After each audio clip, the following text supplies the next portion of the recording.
ನಮಸ್ಕಾರ. ಈ ಜ್ಯೋತಿಷಕ್ಕೆ ಸಂಬಂಧಪಟ್ಟಂತೆ ಸಾವಿರಾರು ಜನ ಲಕ್ಷಾಂತರ ಜನ ಜ್ಯೋತಿಷ ಹೇಳ್ತಾ ಇರ್ತಾರೆ. ಬಟ್ ಅವ್ರು ಹೇಳಿದ್ದು ನಿಜಾನೇ ಆಗೋದಿಲ್ಲ. ಅದಕ್ಕಾಗಿ ಜನಗಳಿಗೆ ಜ್ಯೋತಿಷದಲ್ಲಿ ನಂಬಿಕೆ ಕಡಿಮೆ ಆಗ್ತಾ ಹೋಗುತ್ತೆ. ಇಲ್ಲಿ ನಿಜವಾದ ಜ್ಯೋತಿಷಿ ಯಾರು ಅನ್ನೋ ಪ್ರಶ್ನೆ ಬರುತ್ತೆ. ಒಂದನೇದಾಗಿ ಬಂದು ನಿಜವಾದ ಜ್ಯೋತಿಷಿ ಅಂತಂದರೆ ನೀವು ಕೊಟ್ಟಂಥ ಬರ್ತ್ ಟೈಮ್ನ ಆತ ನಂಬಲ್ಲ. ಆ ಬರ್ತ್ ಟೈಮ್ ಸರಿ ಇದೆಯಾ ಇಲ್ವಾ ಅಂತ ಚೆಕ್ ಮಾಡ್ತಾನೆ. ಅದು ಹೇಗೆ ಅಂತಂದರೆ ಲಗ್ನದಿಂದನೇ ಜಾತಕವನ್ನು ನೋಡಬೇಕು, ರಾಶಿಯಿಂದ ಅಲ್ಲ. ರಾಶಿನ ಕನ್ಫರ್ಮೇಷನ್ಗೆ ಮಾತ್ರ ನೋಡಬೇಕಾಗತ್ತೆ. ಲಗ್ನವನ್ನು ಕಂಡುಹಿಡಿದು ಹೇಗೆ? ನಿಮ್ಮ ಜೀವನದಲ್ಲಿ ನಡೆಯುವಂಥ 2-3 ಘಟನೆಗಳನ್ನು ಆತ ಹೇಳಬೇಕು. ಯಾಕೆಂದರೆ ನಿಮ್ಮ ಭೂತದಲ್ಲಿ ನಡೆದಂಥ ಘಟನೆಗಳನ್ನ ಹೇಳಿದವನು ಭವಿಷ್ಯದಲ್ಲಿ ನಡೆಯೋ ಘಟನೆಗಳು ಹೇಳ್ತಾನೆ ಅಂತ ಕನ್ಫರ್ಮ್ ಆಗುತ್ತೆ. ಎರಡನೇದು ಬಂದು ನಿಮ್ಮ ಸೈಕಲಾಜಿಕಲಾಗಿ ನೀವು ಹಿಂಗೆ, ನೀವು ಒಳ್ಳೆಯವರು, ನೀವು ಹೃದಯ ಅಂಥದ್ದು, ನಿಮ್ಮ ಮನಸ್ಸು ಇಂಥದ್ದು ಅಂತ ಹೇಳೋ ಸೈಕಲಾಜಿಕಲ್ ಅಲ್ಲ. ನಿಜವಾದ ಘಟನೆಗಳು ಟೈಮಿಂಗ್ ಸಮೇತವಾಗಿ ಹೇಳಬೇಕಾಗತ್ತೆ. ಟೈಮಿಂಗ್ ಅಂತಂದರೆ ಆ ಟೈಮ್ ಪೀರಿಯಡಲ್ಲಿ ಇಂಥ ಘಟನೆ ನಡೆದಿರೋ ಸಾಧ್ಯತೆ ಇದೆ ಅಂತೇಳಿ. ಇದಾದಮೇಲೆ ಪರಿಹಾರಗಳನ್ನ ಹೇಳುವಾಗ ಬೃಹತ್ ಪರಾಶರ ಹೋರಾಶಾಸ್ತ್ರಗಳಿರುವಂತಹ ಮಂತ್ರ ಜಪಗಳು, ದಾನಗಳ ಬಗ್ಗೆ ಮಾತ್ರ ಮಾತಾಡಬೇಕು.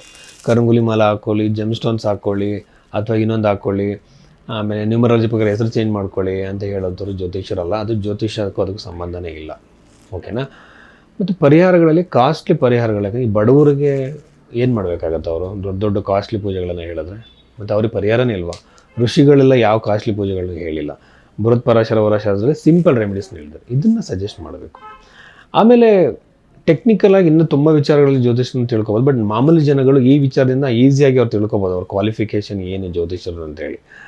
ಸೊ ಇಂದಿನ ಘಟನೆಗಳನ್ನ ಹೇಳೋದು ಬಹಳ ಇಂಪಾರ್ಟೆಂಟ್ ಆಗುತ್ತೆ. ಇದನ್ನು ಗಮನದಲ್ಲಿ ಇಟ್ಕೊಳ್ಳಿ. ಆಮೇಲೆ ಒಬ್ಬೊಬ್ಬರು 5 ನಿಮಿಷ 10 ನಿಮಿಷದಲ್ಲಿ ಇಡೀ ಮನೆಯವ್ರ ಜಾತಕ ಎಲ್ಲ ಹೇಳ್ಬಿಡ್ತಾರೆ. ಸೊ ಒಂದು ಜಾತಕ ನೋಡೋಕ್ಕೆ ಅದರಾಗಿರೋ ಟೈಮ್ ಹಿಡಿಯುತ್ತೆ. ಅದರದ್ದೇ ಆಗಿರುವಂಥ ಗೌರವ ಫೀಸ್ನು ಕೊಟ್ಟು ಕೇಳಬೇಕಾಗುತ್ತೆ. ಅದು ಕೂಡ ಇಂಪಾರ್ಟೆಂಟ್ ಆಗುತ್ತೆ ಇಲ್ಲಿ. ಇದನ್ನು ಗಮನದಲ್ಲಿ ಇಟ್ಕೊಳ್ಳಿ. ಈ ಡೀಟೇಲ್ಡ್ ಅನಾಲಿಸಿಸ್ ಮಾಡೋದಕ್ಕೋಸ್ಕರ ನೀವು ಭೈರವಿ ಆಸ್ಟ್ರೋನ ನೀವು ಸಂಪರ್ಕ ಮಾಡ್ಬೋದು. ಅಲ್ಲಿ ಜಾತಕಕ್ಕೆ ಅದರದ್ದೇ ಆಗಿರೋ ಟೈಮ್ ತೊಗೊಳ್ತೀವಿ ನಾವು. ಒಂದು ವೇಳೆ ಟೈಮ್ ಸರಿ ಇಲ್ಲ, ಗೊತ್ತಾಗಲಿಲ್ಲ ಅಂದಾಗ ಹಸ್ತ ಸಾಮುದ್ರಿಕೆಯಿಂದ ಹಲವಾರು ವಿಚಾರಗಳನ್ನು ಹೇಳ್ಬೋದು. ಸೊ ಅದನ್ನು ಗಮನದಲ್ಲಿ ಇಟ್ಕೊಳ್ಳಿ. ಹಸ್ತ ಸಾಮುದ್ರಿಕೆ ಅಂತಂದರೆ ಜಾತಕ ಇಲ್ಲದೇ ಇದ್ದಂಥವ್ರು ಹಸ್ತ ಸಾಮುದ್ರಿಕವನ್ನು ಇದು ಮಾಡ್ಬೋದು. ಮೀನ ರಾಶಿಯಲ್ಲಿ ಜನಿಸಿದಂಥವ್ರಿಗೆ ಈ ಒಂದು ಜನವರಿ ತಿಂಗಳಲ್ಲಿ 19ನೇ ತಾರೀಕು ನಂತರದಲ್ಲಿ ನಾನು ಫಸ್ಟ್ನೇದಾಗಿ ನನಗೆ ಅನ್ನಿಸ್ತಾ ಇರೋದೇನೆಂದರೆ ಪ್ರಾಪರ್ಟಿ ಅವಕಾಶಗಳು. ಒಂದು ಕುಟುಂಬದಲ್ಲಿ ಆಹ್ಲಾದಕರವಾದಂತಹ ನೆಮ್ಮದಿಯಾಗಿರೋಂಥ ವಾತಾವರಣ, ಪ್ರಾಪರ್ಟಿ ಮಾಡುವಂಥ ಯೋಗ, ಅದರಲ್ಲಿ ಮನೆ ಖರೀದಿ, ಭೂಮಿ ಖರೀದಿಗೆ ಭಾಳ ಉತ್ತಮ ಸಮಯ. ಆಮೇಲೆ ತಂದೆ ತಾಯಿಯ ಜೊತೆ ಒಳ್ಳೆಯ ಬಾಂಧವ್ಯ, ಉತ್ತಮವಾಗಿರೋ ಬಾಂಧವ್ಯಗಳು ಕ್ರಿಯೇಟ್ ಆಗುವಂಥದ್ದು, ಮನೆಯಲ್ಲಿ ಪೂಜೆಗಳ ವಾತಾವರಣ, ಆಧ್ಯಾತ್ಮಿಕ ವಾತಾವರಣ ನಡೆಯುವಂತಹ ಸಾಧ್ಯತೆಗಳು ಹೆಚ್ಚಾಗಿರುತ್ತೆ. ಬಟ್ ವೈವಾಹಿಕ ಜೀವನಕ್ಕೆ ಕಾಲಿಡಬೇಕು ಅಂತ ಅಂದ್ಕೊಳ್ತಿರೋವಂಥವ್ರಿಗೆ ಮದುವೆ ವಿಳಂಬ ಆಗುತ್ತೆ. ಆಮೇಲೆ ಸಂಬಂಧಗಳು ಬರೋದು, ಮಿಸ್ ಆಗೋದು, ತಪ್ಪು ಹೋಗುವಂಥದ್ದೆಲ್ಲ ಆಗ್ಬೋದು. ಇದು ವಿವಾಹಕ್ಕೆ ಉತ್ತಮವಾಗಿರುವಂತಹ ಸಮಯ ಅಲ್ಲ. ಅದಾದಮೇಲೆ 11ನೇ ಮನೆ ಭಾಳ ಸ್ಟ್ರಾಂಗ್ ಆಗಿರೋದ್ರಿಂದ ಇನ್ವೆಸ್ಟ್ಮೆಂಟ್ಗಳಿಗೆ ನೀವು ಹಾಕ್ಬೋದು. ಈಗ ಶೇರ್ಸ್ ಅಂತ ನಾನು ಯಾರಿಗೂ ಸಜೆಸ್ಟ್ ಮಾಡಲ್ಲ. ಶೇರ್ಸ್ ಯಾಕೆಂದರೆ ಅದಕ್ಕೊಂದು ಎಕ್ಸ್ಪೀರಿಯನ್ಸ್ ಬೇಕಾಗುತ್ತೆ, ಅದಕ್ಕೊಂದು ನಾಲೆಡ್ಜ್ ಬೇಕಾಗುತ್ತೆ. ತುಂಬ ಎಕ್ಸ್ಪೀರಿಯನ್ಸ್ ವ್ಯಕ್ತಿಗಳು ಎಡುತ್ತಾರೆ.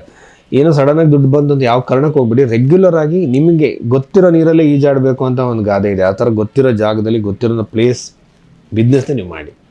ಗೊತ್ತಿಲ್ಲದ ಬಿಸ್ನೆಸ್ಗಳನ್ನ ಮಾಡೋಕ್ಕೆ ಹೋಗಬೇಡಿ. ಇನ್ವೆಸ್ಟ್ಮೆಂಟ್ಗಳಿಂದ ಲಾಭ ಖಂಡಿತ ಕ್ರಿಯೇಟ್ ಆಗುತ್ತೆ. ಸಣ್ಣ ಸಣ್ಣ ಬಿಸ್ನೆಸ್ಗಳು, ವ್ಯಾಪಾರಿಗಳು ಮಾಡಬೇಕು ಅಂದ್ಕೊಂಡವ್ರಿಗೆ, ಹೊಸ ಬಿಸ್ನೆಸ್ ಪ್ರಾರಂಭ ಮಾಡೋರಿಗೆ ಬಹಳ ಅನುಕೂಲ. ದಶಮ ಭಾವದ ಬಹಳ ಸ್ಟ್ರಾಂಗ್ ಆಗಿ ಕಾಣ್ತಿರೋದ್ರಿಂದ ಉದ್ಯೋಗದಲ್ಲಿ ಅಭಿವೃದ್ಧಿ, ಹೊಸ ಉದ್ಯೋಗದ ಅವಕಾಶ.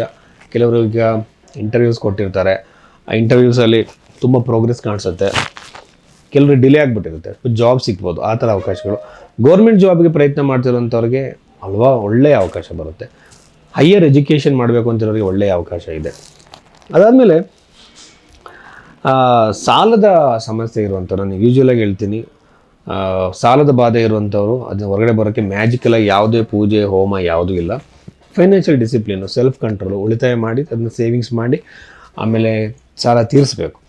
ಬೇರೆ ಬೇರೆ ಸೋರ್ಸ್ ಆಫ್ ಇನ್ಕಮ್ನ ಕ್ರಿಯೇಟ್ ಮಾಡ್ಕೋಬೇಕು. ಜೊತೆಗೆ ಇಲ್ಲಿ ಒಂದೇ ಒಂದು ಮಂತ್ರ ನಾನು ಹೇಳ್ತೀನಿ ಅಂತಂದರೆ ಓಂ ಮಹಾಲಕ್ಷ್ಮಿಯ ನಮಃ ಅಂತ ನಾನು ತುಂಬ ಕಸ್ಟಮರ್ಸಿಗೆ ಕೊಟ್ಟಿದ್ದೀನಿ. ಅವರು ಅದನ್ನು ಹೇಳ್ಕೊಂಡಿದ್ದಾರೆ. ಪ್ರತಿದಿನ ಅದು ಹೇಳೋದ್ರಿಂದ ಫೈನಾನ್ಷಿಯಲ್ ಫ್ಲೋ ಹೆಚ್ಚಾಗ್ತಾ ಹೋಗುತ್ತೆ ಮ್ಯಾಜಿಕಲಾಗಿ ನಾನು ನೋಡಿದಂಗೆ. ಬಟ್ ಎಲ್ಲ ಸಾಲ ತೀರಿಸುವಂಥದ್ದಲ್ಲ, ಒಂದು ಹೊಸ ದಾರಿ ಸಿಗುವಂಥದ್ದು, ವ್ಯಕ್ತಿತ್ವ ಚೇಂಜ್ ಆಗುವಂಥದ್ದಾಗುತ್ತೆ. ಇದನ್ನು ಮಾಡ್ಕೋಬೋದು. ಆಮೇಲೆ ಈ ರಾಶಿಯವರು ಅಂಥವ್ರಿಗೆ ವಿದೇಶದಲ್ಲಿ ಜಾಬ್ ಹುಡುಕ್ತಿರೋಂಥವ್ರಿಗೆ ಭಾಳ ಅನುಕೂಲ ಆಗುತ್ತೆ. ಗೃಹ ನಿರ್ಮಾಣಕ್ಕೆ ಕೈ ಹಾಕ್ತಿರೋಂಥವ್ರಿಗೆ ಒಳ್ಳೆಯದಾಗುತ್ತೆ. ಆಮೇಲೆ ನನಗೆ ಅನ್ನಿಸ್ತಾ ಇರುವಂಥದ್ದು ಏನಂದರೆ, ಬಹಳ ಮುಖ್ಯವಾಗಿ 6ನೇ ಮನೇಲಿ ಇರುವಂಥ ಕೇತು ಆಲ್ರೆಡಿ ಸಾಲದಲ್ಲಿದ್ದರೆ ಇನ್ನೂ ಜಾಸ್ತಿ ಸಾಲ ಮಾಡುವ ಸಾಧ್ಯತೆ ಇರುತ್ತೆ. ತುಂಬ ಕೇರ್ಫುಲ್ಲಾಗಿರಿ, ಸೆಲ್ಫ್ ಕಂಟ್ರೋಲ್ ಮಾಡ್ಕೊಳ್ಳಿ. ಇನ್ನೊಬ್ಬರಿಗೆ ಕಂಪೇರ್ ಮಾಡ್ಕೊಂಡು ನೀವು ಜೀವನ ಮಾಡೋಕ್ಕೆ ಹೋಗಬೇಡಿ. ಅವ್ರ ಹತ್ರ ಕಾರ್ ಇದೆ ಅಂತ ನನಗೆ ಕಾರ್ ಬೇಕು, ಅವ್ರ ಮನೆ ಕಟ್ಟೋದು ನನಗೆ ಮನೆ ಕಟ್ಟಬೇಕು ಅಂತಲ್ಲ. ನಿಮಗೆ ನಿಜವಾಗ್ಲೂ ಅಗತ್ಯ ಇದೆಯಾ? ಅದು ನಿಮಗೆ ಬೇಕು, ಅದಕ್ಕೋಸ್ಕರ ಟೈಮ್ ಫಿಕ್ಸ್ ಮಾಡ್ಕೊಂಡು ವರ್ಕ್ ಮಾಡ್ತಾ ಹೋಗಿ. ಅದಕ್ಕೆ ಸೆಲ್ಫ್ ಕಂಟ್ರೋಲ್ ಬೇಕು. ಈ ಪ್ರಪಂಚದಲ್ಲಿ ಒಬ್ಬರಿಗಿಂತ ಒಬ್ಬರು ಮೇಲೆ ಇರ್ತಾರೆ. 10 ಲಕ್ಷ ಮನೇಲಿದ್ದಾರೆ, 1 ಕೋಟಿ 1000 ಕೋಟಿ ಮನೇಲಿರೋರು ಇದ್ದಾರೆ. ಎಲ್ಲರೂ ನಾವು ಕಂಪೇರ್ ಮಾಡ್ಕೊಂಡು ಅವ್ರನ್ನೆಲ್ಲ ನಾವು ಸೋಲ್ಸೋಕ್ಕೆ ಇದು ಕಾಂಪಿಟೇಷನ್ ಅಲ್ಲ. ಈ ಕಾಂಪಿಟೇಷನ್ ಅನ್ನುವಂಥದ್ದು ನಮ್ಗೆ ಕ್ರಿಯೇಟ್ ಮಾಡಿದ್ದಾರೆ. ಬಟ್ ವೈಯಕ್ತಿಕವಾಗಿ ನಾವು ನೋಡಿದಾಗ ನಮ್ಮ ವ್ಯಕ್ತಿತ್ವಕ್ಕೆ ತಕ್ಕಂತೆ ಕೆಲವು ವಸ್ತುಗಳು ನಮಗೆ ಬೇಕು, ಅದನ್ನು ಪಡ್ಕೊಳ್ಳೋಕ್ಕೆ ಪ್ರಯತ್ನ ಮಾಡೋದು ಒಳ್ಳೆಯದು. ಹಾಗಂತೇಳಿ ಎಲ್ಲದನ್ನು ಪಡ್ಕೊಳ್ಳೋಕ್ಕಾಗಲ್ಲ, ಎಲ್ಲದನ್ನು ಅನುಭವಿಸೋಕ್ಕಾಗಲ್ಲ. ಇದೊಂದು ಗುರುತು ನೀವು ಇಟ್ಕೋಬೇಕಾಗತ್ತೆ. ಹಾಗಾಗಿ ವ್ಯಕ್ತಿತ್ವವನ್ನು ಎಕ್ಸ್ಪ್ಯಾಂಡ್ ಮಾಡ್ಕೊತ ಹೋಗ್ಬೇಕು, ವಿಕಸನ ಮಾಡ್ಕೊಳ್ತಾ ಹೋಗ್ಬೇಕು. ನಾವು ಹೊರಗಡೆಗೆ ಜಾಸ್ತಿ ತಲೆ ಕೆಡ್ಸ್ಕೊತೀವಿ, ಜಿಮ್ ಮಾಡ್ತೀವಿ, ಎಕ್ಸಸೈಸ್ ಮಾಡ್ತೀವಿ, ಬಟ್ ಒಳಗಡೆ ಮನಸ್ಸನ್ನು ಆರಾಮವಾಗಿ ರಿಲ್ಯಾಕ್ಸ್ಡಾಗಿ ಇಟ್ಕೊಳ್ಳೋಕೆ ನಮಗೆ ಬರೋದೇ ಇಲ್ಲ. ನೀವು ರೋಡಲ್ಲಿ ಹೋಗ್ತಿದ್ರೆ ಯಾರಾದ್ರೊಬ್ರು ಹೊಡೆದಾಡ್ತಿರ್ತಾರೆ, ಸ್ಟ್ರೀಟ್ ಫೈಟ್ಗಳು. ಯಾಕೆಂದರೆ ಸೆಲ್ಫ್ ಕಂಟ್ರೋಲ್ ಇಲ್ಲದೆ ಇರುವಂಥದ್ದು. ಇಲ್ಲಿ ನಾವು ನಮ್ಮ ವ್ಯಕ್ತಿತ್ವನ ಫಸ್ಟು ನಾವು ಚೇಂಜ್ ಮಾಡ್ಕೋಬೇಕು. ಪ್ರಶಾಂತತೆಯನ್ನು ಪಡ್ಕೊಳ್ಳೋದಕ್ಕೋಸ್ಕರ ಮೆಡಿಟೇಷನ್ನು ಇವೆಲ್ಲ ಮಾಡಬೇಕಾಗತ್ತೆ. ಇದನ್ನು ನಮ್ಮ ಮಕ್ಕಳಿಗೂ ನಾವು ಕಲಿಸ್ಬೇಕು. ಹಾಗಾಗಿ ನಮಗೆ ಮೀನರಾಶಿಯವರಿಗೆ ಇಷ್ಟು ಘಟನೆಗಳು ನಡೆಯುತ್ತೆ, ಒಳ್ಳೆಯದಾಗಿದೆ. ಮೀನರಾಶಿಯವರಿಗೆ ಆಧ್ಯಾತ್ಮಿಕ ವ್ಯಕ್ತಿತ್ವ ಇದೆ, ಅದನ್ನು ಹಂಗೆ ಬೆಳೆಸ್ಕೊಂಡು ಹೋಗೋದು ಒಳ್ಳೆಯದು. ನಮಸ್ಕಾರ.